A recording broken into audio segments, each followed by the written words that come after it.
Hello, this is Black and True Blokes chewing the fat. Listen, listen. I've been hearing a lot lately about men don't talk, but in my experience, men do talk, just people aren't listening.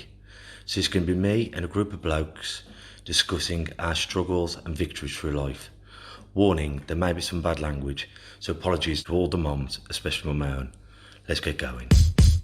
Listen, listen.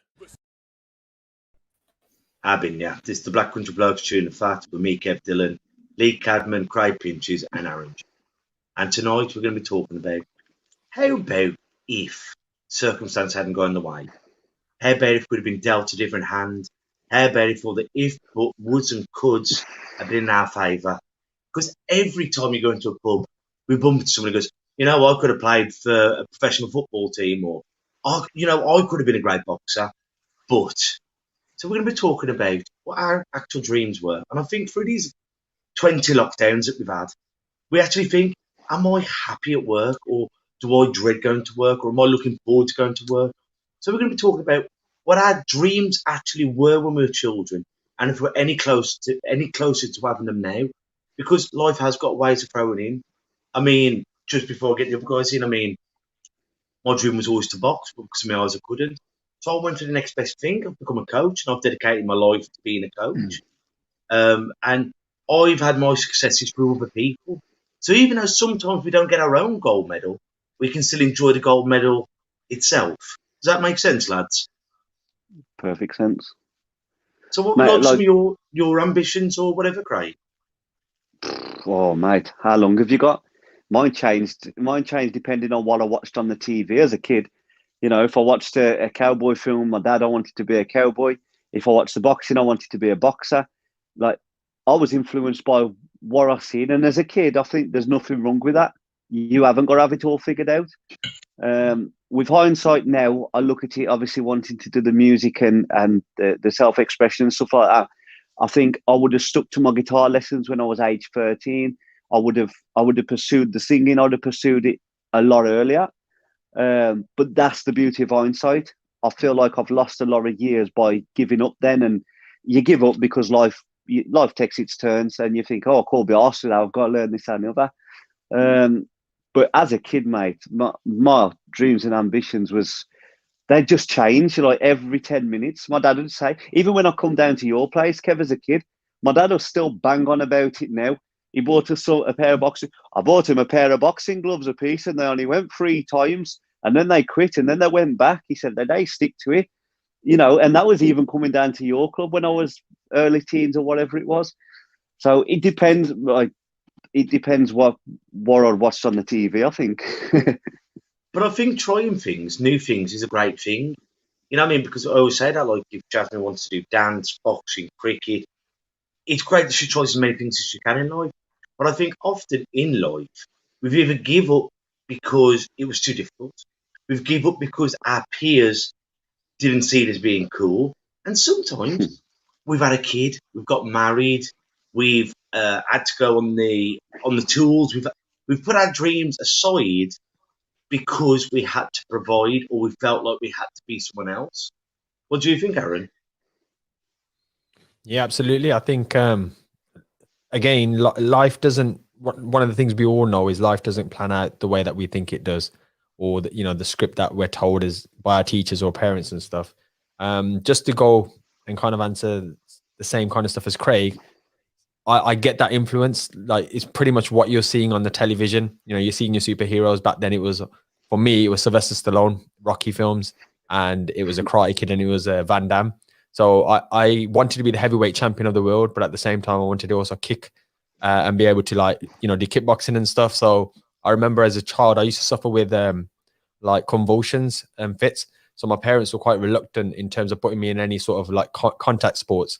So I had to do jiu-jitsu, which was like the last thing I ever wanted to do. I was like, this is boring. I want to be kicking people in the face, and I want to be like the world champion. So that happened for a bit, but I always wanted to try boxing. I never really picked up gloves until I was about 16, but when I picked it up quite well, and that was always something in me. But it's always sports. Football, I was like the first, and this is about as far as my football career goes.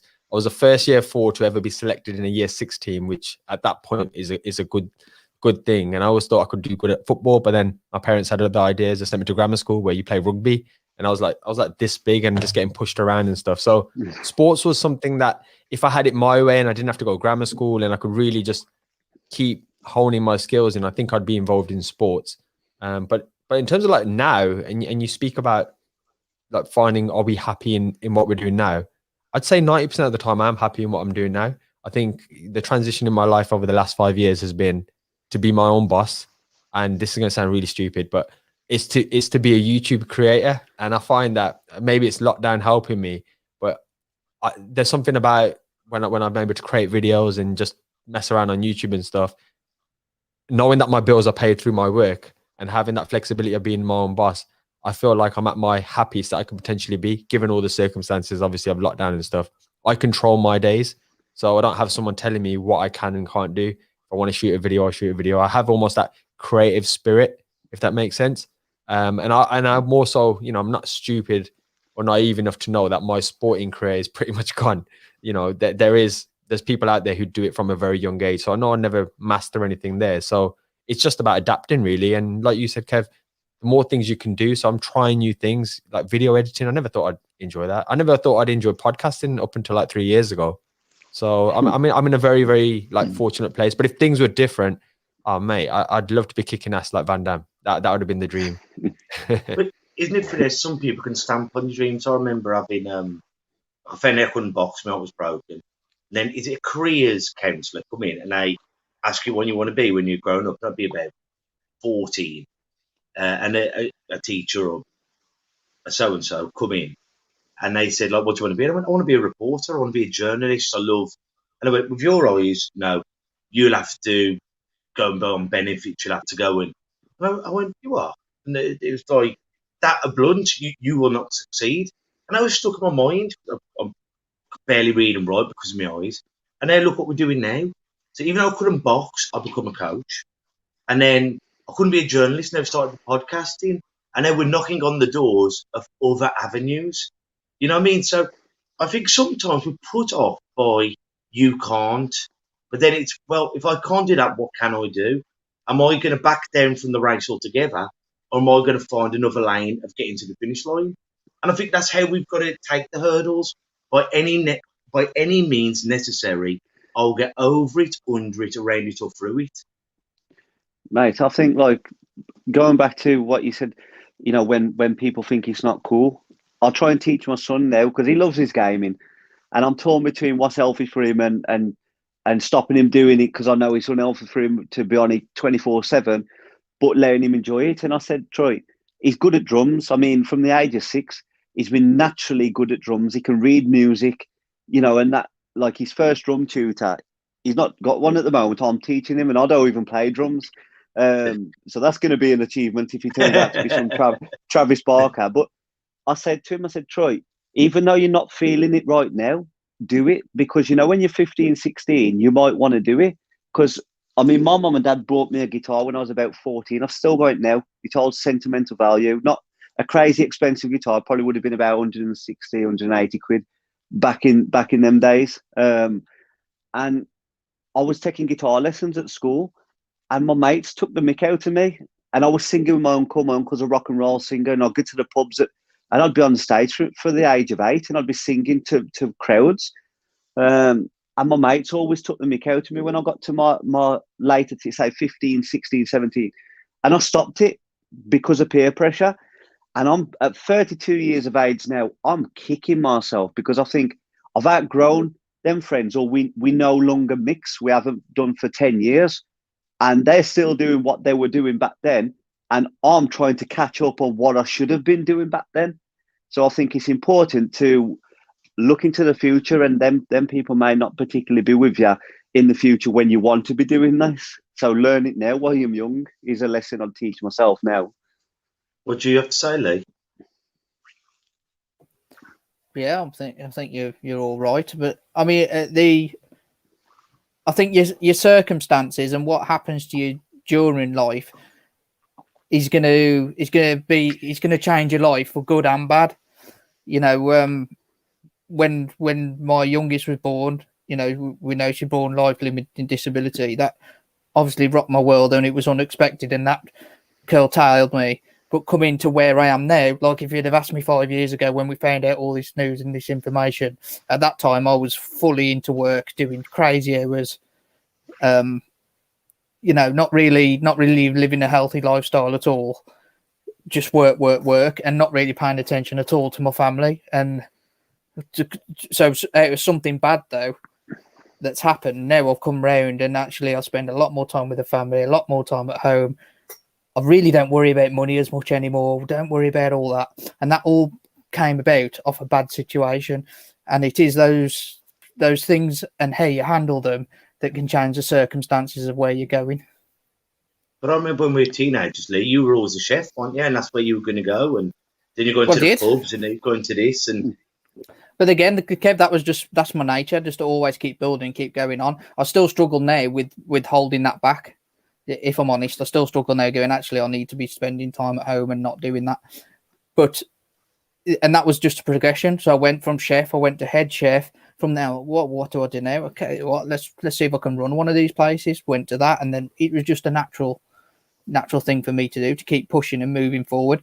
But I think sometimes, like now, I'm pretty just set, stagnant, and sometimes there's nothing wrong with that at all. Well, I have to remind myself of that. We were saying that yesterday, weren't we? Sometimes it's not being stagnant. Sometimes being content is one of the greatest things we can ever have, isn't it? When you go in, you know what, at this particular moment, I'm happy. You know, maybe we'll, like, as we're doing, we're moving on with this, we've got big things coming. But if we don't, you look at yourself and you go, I'm actually happy. I'm happy with my family. I'm happy in this house. I'm happy with me. And sometimes isn't that the greatest thing we could ever be, being content? But if you think about that, Kev, ultimately, if we hadn't have all suffered some kind of mental illness, we wouldn't be sitting here now doing this, and then it wouldn't have led on to what we're going to do as well. And when, you know, and that's all just from simple, you know, just from going through something. It's going to change the course of our lives, which will potentially change the course of other people's lives as well. And I think more stuff you've been through, be it physical, mental experiences. I've done football, rugby, judo, archery. You've got lots of different experiences then. So it's like you're a very good reader, aren't you? You read all the books. And if someone says, have you read the Harry Potter? You go, in my opinion, I didn't like them. I prefer Lord of the Rings. You've got actual knowledge then, but when you're trying to tell someone and you go, I don't think I'd like it, you don't actually know. So I think more experience you can have, good and bad, more of a grasp we have on actual life. I think like you've not got to, again, the contentment side of things. I mean, when I'm going through, pulling myself through the mill, if I'm burning the candle at both ends and I'm trying to do this and my ambition and drive's getting out of balance, I sometimes do wish, and I say it to my partner, I say, I wish I was one of them guys that could go do a 9 to 5, come back, have 8 cans and do it again the next day, watch a bit of telly and be happy. You know, that feeling don't last too long, because I think the drive in me just wants to run my own course and change the course of my family history. And I think with things like, you know, like you say, Kev, not knowing, I've done what that guy did last night and forgot where I was heading with the story. But like contentment, you know, there's nothing wrong with being content if you're happy with being content. You know, if you're sitting there scrambling and thinking, what can I do in life? I feel everything that I do or want to do or I've wanted to do in the past have all had a commonality, and that is to make people feel better, whether it's through laughter, through music, through entertainment, and help people. I advocate for making a life easier for everyone. And no matter what I've chose, whether it's my writings, whether it's my music, whether it's the podcast, they all seem to share that common theme of wanting to help people, you know, enjoy life a little bit more. I think someone who's really content, every person who I've met who honestly is content, and not just saying it, they sleep loads better. You know what I mean? Because they're not fretting about everyone else. They're not fretting about work. They just put their head to the pillow and they nod off. Mate, I like I say, I regret the past because I don't stick to it. I'm nervous of the future in case I don't learn enough in the present to take me in the future where I want to go. So you're constantly bouncing between past, present, and future, and it's unhealthy. I mean, I work with a bricklayer, and I always ask people's story. You know, whether it's the guy that in the doorway of a shop, homeless, I'll stop and I'll ask the story, because that's more important to me than, let's say, just giving them something or ignoring it. But the bricklayer I work with, I'd say to him, "What did you always want to be a bricklayer?" And he said, "Funny you should say that, Craig." He said, "No, I wanted to be a farmer." He said, "But I fell into a YTS, a young youth training scheme, I believe it was back in the day." He said, "I fell in there and ended up working for the council." He said, "And I've stuck to that for 40 years." He said, "But I always wanted to be a farmer. I didn't want to be a bricklayer, but I fell into it, and then it just became my normality then." And how many people must have got like an old candle still inside them, thinking, "I wanted to be the Olympics. I wanted to be an astronaut. I wanted to be this." But circumstances took them in that direction. It'd be interesting to hear some people's stories, actually. I mean, wanting to do something and a dream on its own is useless without the hard work. We need hard work, a bit of luck, but that determination to keep doing it. But I think, like, with the kids were like at the club, and I'm always talking to the kids, and I go, "What do you want to do when you leave school?" They go, "I don't know." And I went, "You're 16. Try things. Go and do art. Go and do mechanics." I went, "There's not many people I know who left school and are still doing it to this day. I can count them on one hand. You know what I mean?" And I think what we try and make these kids do is, what are you going to do forever? I don't know. I'm 16. Hopefully, I live for another 70 years. So try, and if you fail, it's great. Failing is one of the best ways of learning. And I said this the other day at one of our meetings when I was down at Tough Enough to Care. We've got to learn from when we were babies. If we give up every time we try to walk, we'd all be crawling. You know, no one ever gone, "You know what, this walking's too bloody hard, I'm just going to crawl to get everywhere." We persevere and we persevere, and that's why we're all walking. That's why we're all talking. We make mistakes, we fail, but eventually we get there in the end. So don't use failure as a negative. I think like that saying that, Kev, is we automatically expect kids to pick a career at 16, go to college, see it through, then uni, and pick it. But as you grow as a person, I mean, me, when I left school, 15, 16 years of age, I achieved my short-term goals. I didn't see them as short-term goals. I wanted to get a job when I left school, and I wanted to drive. And I did that. I left school in 2005. I'd passed my test in 2006 in the May. So September, I was old enough to drive. I passed in the May. And I believe I was the first person in my year to pass his test. So that's quite a short period of time. So looking at that, I was successful. Like straight out of school, I achieved the goals I wanted to do. It was just, I had no like plans beyond that, which is probably what led me to where I am today. But you haven't got to have it all sussed at 16. You know, if getting a car is your overall goal, do it. I'll pass within a few months. They have no plans after that, which is my mistake, I suppose. What have you got to say, Aaron? I want to touch on something actually that you guys mentioned earlier. Again, all valid points what you were saying there, and this actually come off the back of a conversation I had with Tristan, who was obviously part of one of our shows as well a few weeks ago.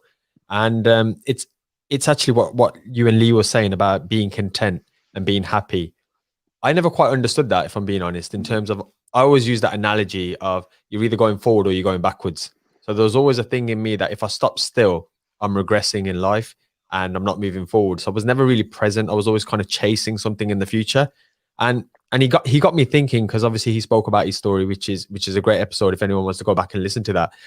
And he explained that sometimes we already have the best of a lot of stuff in life. For example, every one of us here and everyone watching this today already has the best of something, whether that's the best mom in the world, the best dad in the world, the best spouse in the world, or the best child, or I don't know, maybe you're set up in your room, whatever it is. There's something I guarantee you, every single one of us, especially if you listen to this show and you have the fortune of having internet and stuff, that you've already got the best of something. The problem that I suppose I'm guilty of is when you put something else fancy into the atmosphere that you want to go and chase and aspire to get, you instantly forget about the beauty that you already have. And it kind of comes down to living in the present, which I learn a lot from Lee, obviously, when he speaks, and you can see how his life has changed. but also being grateful, like gratitude. And I think if anyone takes anything away from today, and even including myself, it's being grateful for all of the best things we already have in our life.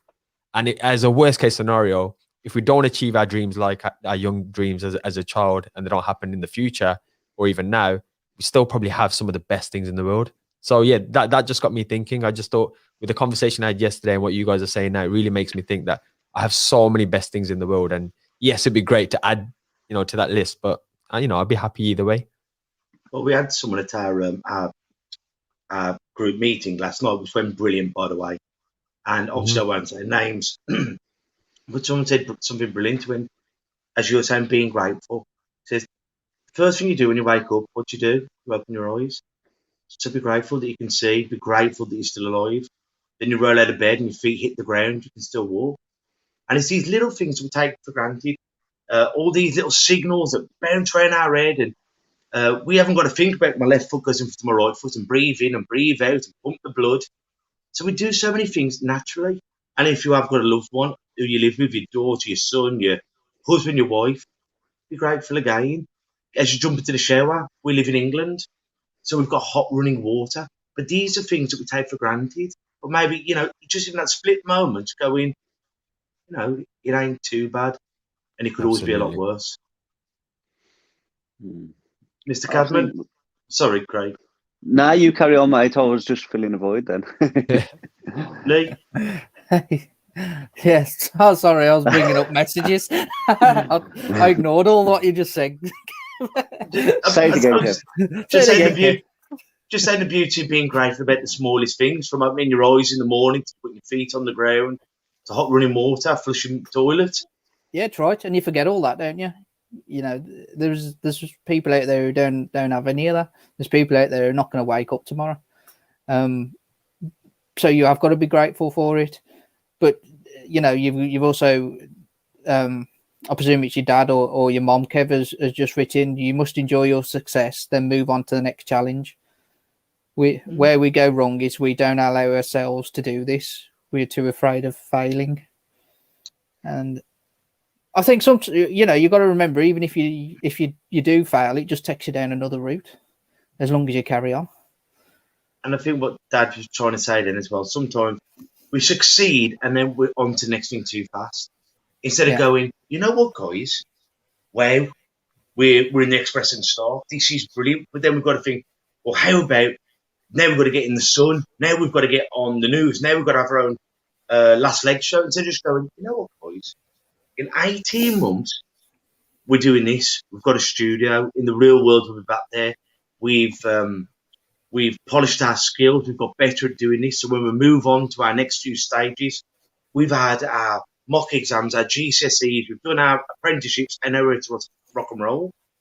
But we're always going, what next? Instead of just going, let's enjoy this for a bit. Yeah. And when it comes, enjoy the process. Enjoy the process. It's not about the destination, it's often the journey. To spend longer on the journey than the destination. So enjoy it, then get there and go, you know what? Let's have a picnic before we go up the next hill. Absolutely. Kev. All right, let me ask you guys a question then. I'll throw something in here. For the next 5 years now, where do you see yourself, or what would you like to happen in 5 years for yourself? So I'll go around the room. I'm gonna take over for a second. We'll start with Lee. Let's throw him off a little bit. Oh, mine's easy, nothing. You know what? So you'd be happy with the exact same position? I have spent most of my life in business planning for the next 5 years, or planning for the next 3 months, or planning for this, or planning for that. I'm not interested in it now. Don't get me wrong. There is certain things that I'd like to do, but I'm not going to put it down in the plan. Not for the time being. Maybe next year, maybe in 6 months. But at this moment, I'm quite happy. Good. Craig? Mine would be, I sort of get what you're saying there, Lee, planning and really reaching for it and working for it. Mine would be, believe it or not, it's probably to live similar to how you are, Aaron, financially free. Don't have to ask anyone's permission to leave for the toilet and, take annual leave and things like that. And enjoying life because I can navigate around my time a little bit better, because I'm not, I'm not in debt, and I'm not reliant upon a 9 to 5 to earn my money. Not that there's anything wrong with that, but I want to be able to make my own things happen. So mine is more financially free under my own terms. That's my plan for the next 3 to 5 years. You'll get there, mate. And Kev? Mine, my natural thing is I want to be the best of whatever I can do. So I want the club, like my home, the Lions. I want to have ABA champions. Obviously, they're a bonus. It'd be great if I could get my lads to the 2024 Olympics. That's brilliant. But I want to be doing as best coach I can be, giving as best family life as I can be. Again, this as big as we can get it. I want to be spreading it to as many people. I want to be doing more seminars at the club where we can be doing mental health first aid, where we can do support groups, maybe for the service people, be it police, nurses, doctors, firemen, window cleaners, youth offenders, ex-convicts. Because, as we all say, no matter what colour your skin is, what sexuality, whether you're 7'2" or 2'5", mental health can get us all. So I think now the ball's rolling, I'm one of them, let it snowball and see where it takes us. Yeah. What's the point in having dreams unless we're going to try and make them come true? Absolutely. Mr. Jew, what's yours? I was just gonna kind of conclude there, like based on your three answers there, like how different our dreams are now in our period of life. Whereas as kids, it was kind of like, music or kicking people in the face, like myself and boxing, for example. Like it's strange how we've kind of, I think there is that level of contentment in what we're doing now. Maybe that's based on age and experience and stuff. I have so many goals for like the next 5 years, but to keep it more specific, obviously with this, I think we are now seeing the snowball effect play its part in terms of, from where we sat in the cold gym with a mobile phone to now where we're going, hopefully in the future. That's one of the best feelings in the world, especially given that we haven't segued from our initial purpose.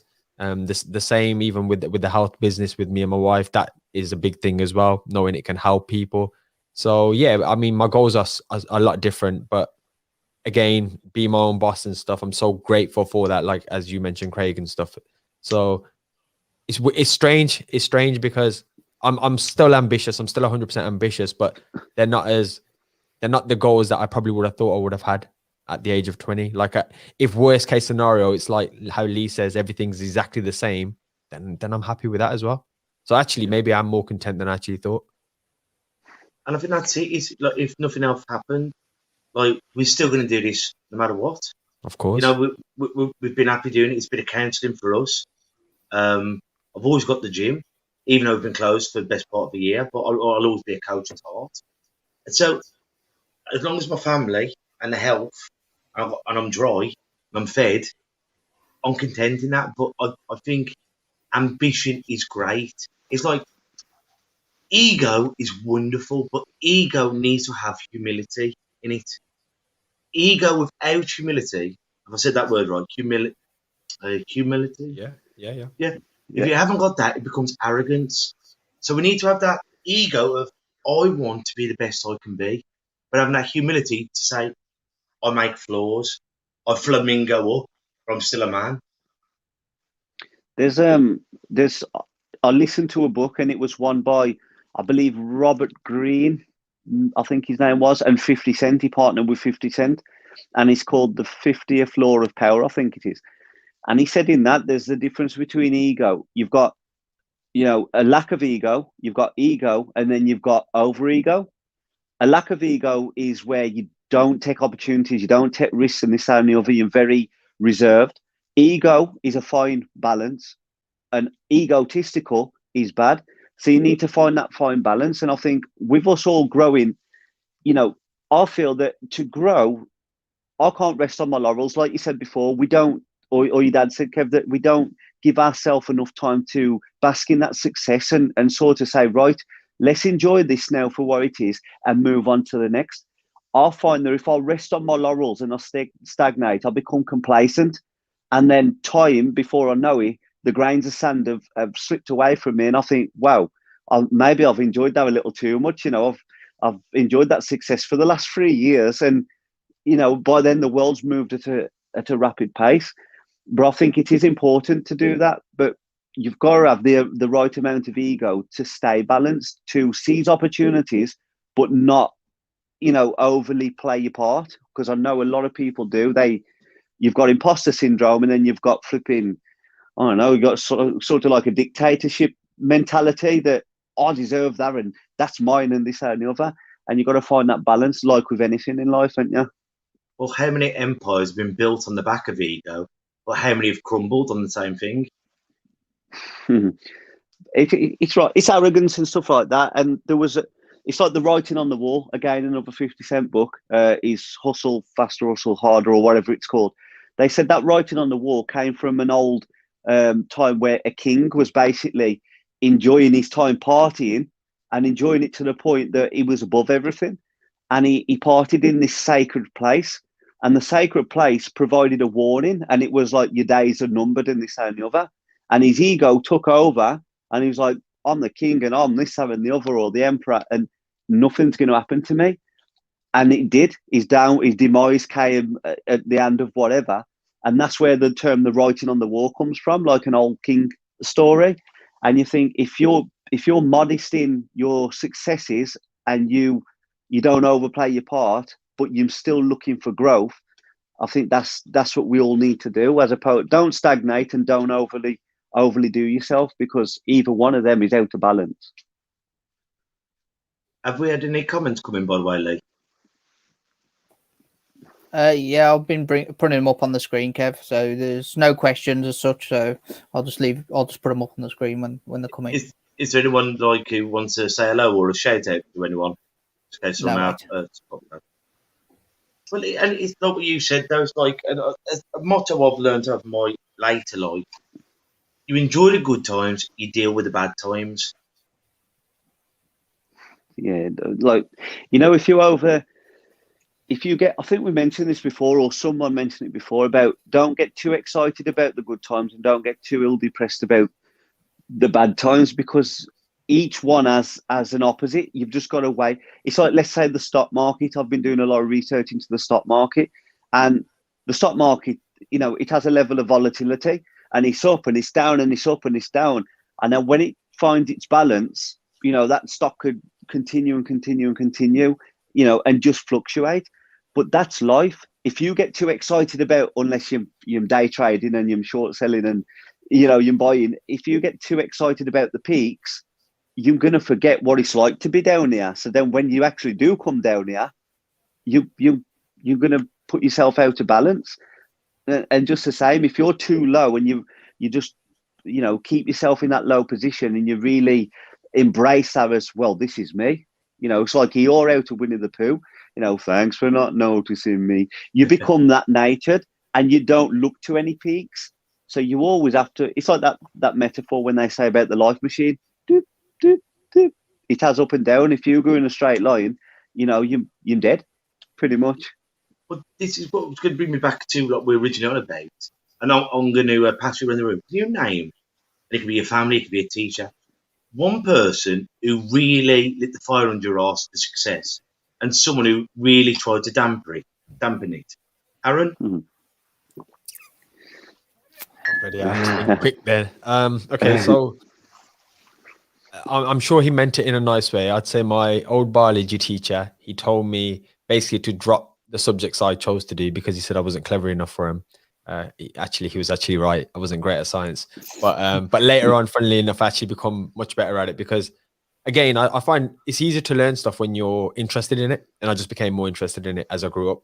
But the person who really, I suppose, made me believe in myself was somebody who I've mentioned many times. He was I had a placement during my uni days, and we were doing an icebreaker, and we were sitting in an icebreaker where you sit next to the next person.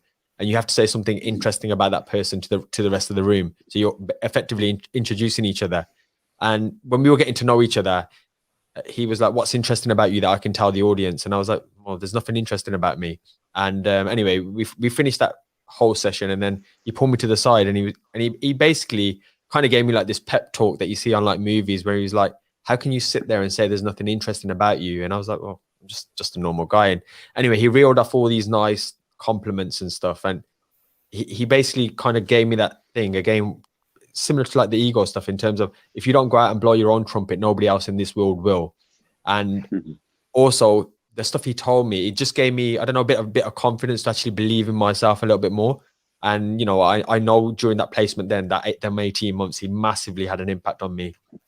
I had much better jobs after that. So I'm always in kind of debt. I always see him as like one of my first mentors in life. And I'm always grateful for just that 5 minutes of conversation. I mean, he probably don't even know, to be honest. I don't even know if I've actually told him that, but yeah, he definitely lit a fire up my ass. And I think many of us think our lives are boring or we're not exciting, but I think most people's lives 24 hours a day are pretty boring.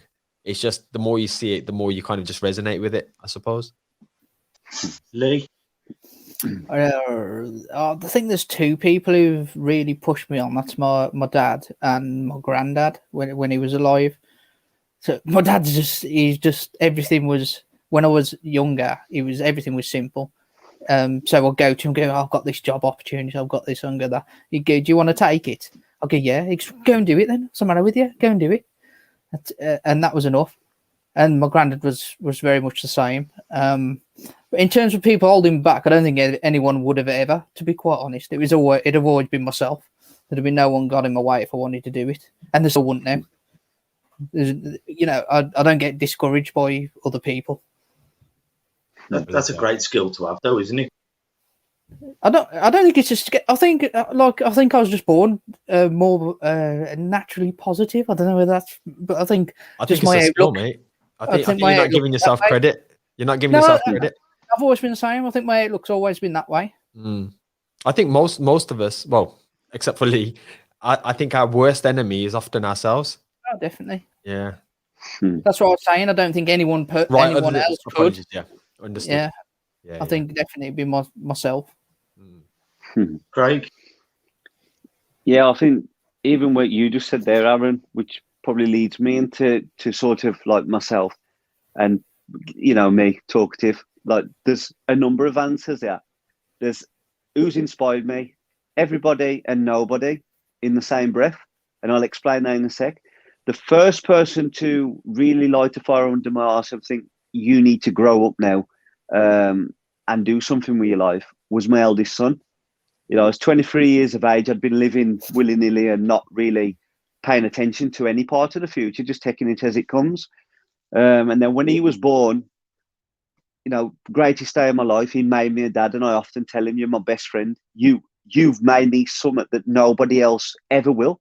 My second son made me a dad again, but you made me a dad. I said, you changed my life and my outlook on life. And the way I see it now is I achieved greatness in 2012 when he was born. And I achieved greatness in 2017 when my second was born. And that taught me that I can achieve greatness. It just takes on different forms. In regards to everybody and nobody, I think ultimately I'm the only one that inspires me and keeps myself inspired. And I'm the only one that puts myself down, kind of like you, Lee. But I'll also look at people like my dad, and my dad, you know, going through the mill at the minute, and he did well by his family, stuck by his family, you know, and he still does. And I always say it, and I feel slight disrespectful when I say it, but I don't mean it in a disrespectful tone, is I don't want to live my dad's life, and I don't want my kids to live my life. So I'll work hard and hard and hard so as I haven't got to be 50 odd years of age really going through the mill with no assets, with nothing to leave my children. And I mean that with the utmost respect to my dad. But I don't want my kids to live the life I live and have to work for the people I've worked for. And, so ultimately I inspire myself and I also bring myself down. But my son was the first one to light the true fire under my arse when I was 23. It's funny, isn't it, Eddie's people? I think it's the same with all of us. Like some people that we've had impact being bullied or having people tell us no. I mean, we're lucky all here. Us four, we've got great families. But it's amazing how many people I know, and because they've been surrounded by your rubbish, you'll never achieve, and they've been thrown on the scrap heap their whole life, it's very difficult. If you've been told you are a certain way all of your life, you start to believe it yourself. So be your coach, your brother, whoever it is, there is something remarkable in you. It's just finding it, and that's what life's all about. But has anyone got anything else to say, or should we advertise? No, you haven't answered the question, Kev. You No, haven't answered you your ain't own yet, question, mate. to be fair. For me, I mean, I'm very lucky. I've got the world's best family. And for every person who said I couldn't do something, my mum, my dad, my brother, my nan, my granddad told me I could. And that's why I've always succeeded. Hook or by crook, I'll do it. If I can't do it the right way, I'll find a way to do it. I was naturally used to doing press-ups. So I used to put my knees on the settee and I'd do press-ups. And by the end, I was doing clapping press-ups. I was doing one-handed press-ups. I persevered. I've never been frightened of not being able to do it because I was used to not being able to do it. So I had to work bloody hard so I could do it. Mr. Mackenzie, my geography teacher at Crestwood, remarkable bloke. Unfortunately, he died before I got to take him out for a beer. I always dreamt to take him out for a beer. Remarkable man. Geography teacher, hated geography, loved him, so I took his class, and he got me a C. But yeah, I mean, there's been loads of negative people in my life, like with education, these people telling me you can't. But I was lucky. I had love and a bucket of courage, and I had that determination because I was used to having to ask for help. Which way to the toilet? How do you read that? So asking for help's never bothered me. So I've always had the courage to accept it. And as hard as stuff is, I know it's going to be hard. I know it's going to be bloody tough. So I do it. That's always been my philosophy in life. Either you do or you don't. You do or you don't. You walk through the door or you sit on your arse. So I'm the first one through the door. So I'm blessed. I've had love in my life. You know what I mean? I've had love and courage. And that's all I want to give my Jasmine. Confidence will come if you've got courage. For the first time in my life as a 37-year-old man, and people who've known me all my life have all said I'm confident. I haven't been.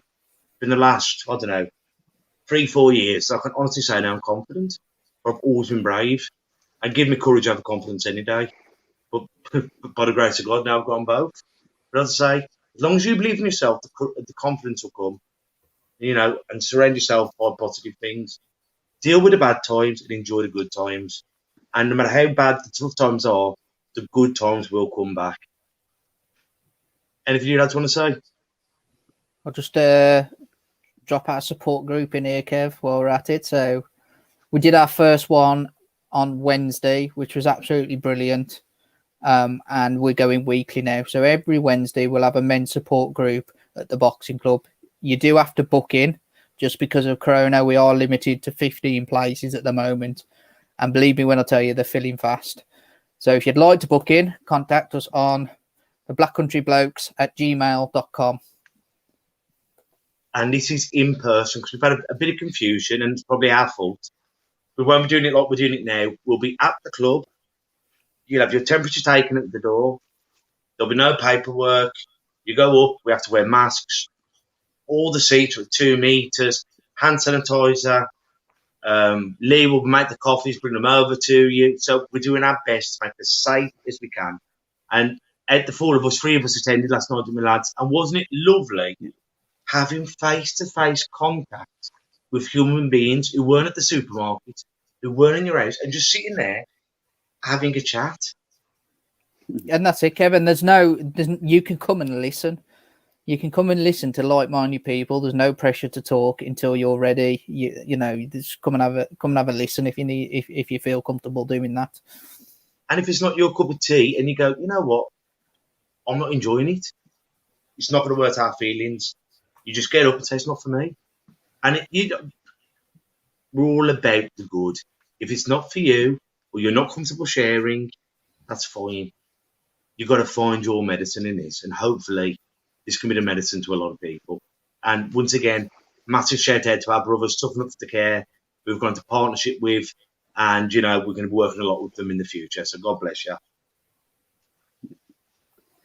So Quote Tuesday, time. what? Sorry. I was going to say it's time for the quote, isn't it? Well, on Tuesday, our usual time, we're going to be joined by Ryan. Sorry, Ron, I can't remember your last name, but he's going to be coming on talking about childhood trauma and how he's dealt with it and got on in his life. So I've spoke to him, great chap, and it's going to be a good story. A deep story, but it's a story that unfortunately so many people have gone through. So who's going to do the quote? I was expecting my name to be through really quick, Aaron. I have actually got one. The goes to, what did you want to be when you're older, and this that, and the other. And I wrote it quite a while back, and it's, if your dreams seem unrealistic to those around you, change those around you, not your dreams. So until we see each other next time, take care of yourselves and each other. Ta-ra a bit. Listen, listen, listen. And that's a wrap for another show. But if there are any comments or messages that you would like us to read out for our next podcast, please be in touch. There are also lots of different organisations at the bottom of this page, and hopefully they can help you or someone you care about. Please share this to spread the word. Until we talk next time, ta-ra a bit.